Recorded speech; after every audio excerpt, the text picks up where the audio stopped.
What's going on, guys? Kevin here. In today's YouTube video, I'll be giving you guys some tips on how to start your first Sneakerhead / Hypebeast YouTube channel. I'm making this YouTube video because I know a lot of kids have the same interests as me. They want to be like Hypebeast, like sneakers and a bunch of things like that, but don't really know where to start. Early on in the day, I made like a list of the things that I work on and the things that I do when it comes to like making videos. So the first thing that I wrote down is that it takes a lot of time and some money. It takes a lot of time when making YouTube videos because you obviously have to put a lot of effort into them so people could see that you care about your YouTube channel. And when it comes to the money part, I know a lot of people say that it doesn't really matter, that you could just use your brain and be creative.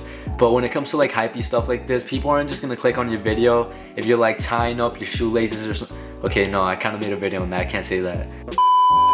People say that the money doesn't really matter when making YouTube videos because you could just be creative and use your mind.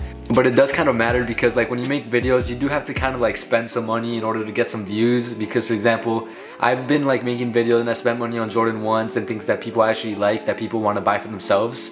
That's basically what you need to do to like, if you want to get a lot of people's attention, like you have to buy something kind of expensive, like kind of flashy, something that's really popular that people have interest in. But one thing that I recommend for you is that if you're gonna do this and spend money on your videos, you should actually buy something that you have interest in, that you like, and that is actually popular for the video. Because once the video is over, you're obviously gonna keep the item. Hopefully this video isn't too boring for you guys. All I'm trying to do is help out, because when I do search up Hypebeast and I look at like other people's videos who don't have much subscribers, I see some of these things, like I noticed that they don't put much time into it or they don't really care about it, which is the reason why they're not blowing up as much. All these things that I'm gonna talk about in this video are also things that like I'm trying to do, and if I keep doing this, I'm eventually hopefully gonna blow up. But the second thing I wrote down was to stay committed and consistent. You need to show that you really care about what you're doing, so you need to show that you really care about your YouTube channel and spread it to people. But you also need to stay committed and like upload videos a lot, and not just say that, oh, I'm gonna upload this video and then I'm gonna get bored and not care about this anymore and then come back to it. You can't be doing that, because if you show people that you don't care about your own YouTube channel, nobody's gonna care about it.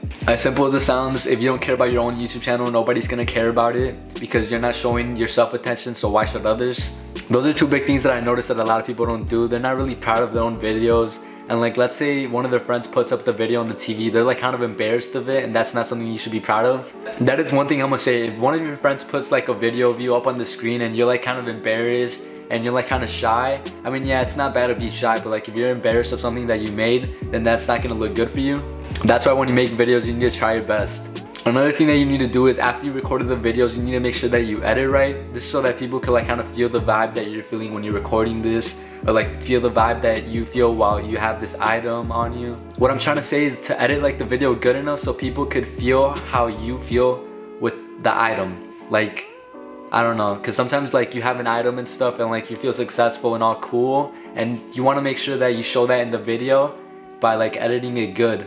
You could do this by like having B-roll in your video, just like I do. I have a lot of B-rolls in my videos.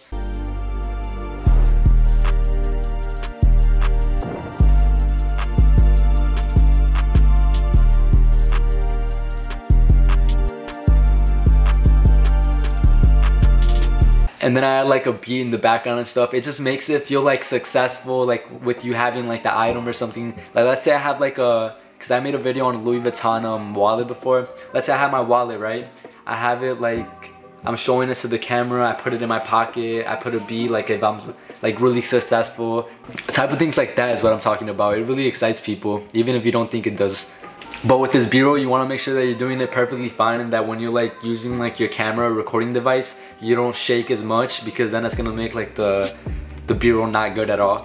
I'm pretty sure there are like some sort of B-roll devices out there that you could use. Me personally, I don't use one because I don't know, I'm just so kind of used to like doing it with my own hands with the camera. Another thing that you need to do is make sure that you produce good quality videos. What I mean by this is like, when you're putting font in the video, make sure that it slides in perfectly fine, like nicely, and also make sure that when you use transitions, they aren't like sloppy or like cringy, like the little iMovie effects. Make sure you don't do that, because people are gonna click off immediately. Also, if like you're gonna add text onto your like video, make sure you don't just leave it blank to where it says click to add text. Make sure you don't do that. What I'm saying is make sure like everything's filled in perfectly fine. Maybe rewatch the video a lot of times if you have to by yourself, so you can make sure that it's fine. But that's something that would really help out if you're really trying to be professional about this. One big thing that I started using that I didn't really notice before is that you need to make like good thumbnails and titles for your videos.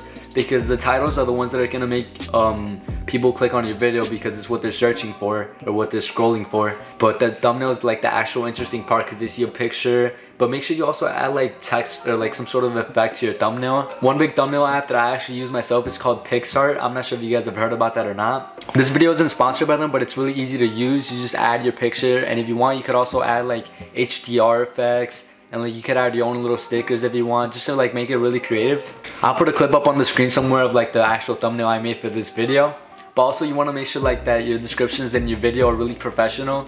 Don't just put like one little link or like a donation link. Make sure that you have like things over like the link so people can know what they are. Make sure that you have like the product that you reviewed link right there at the top.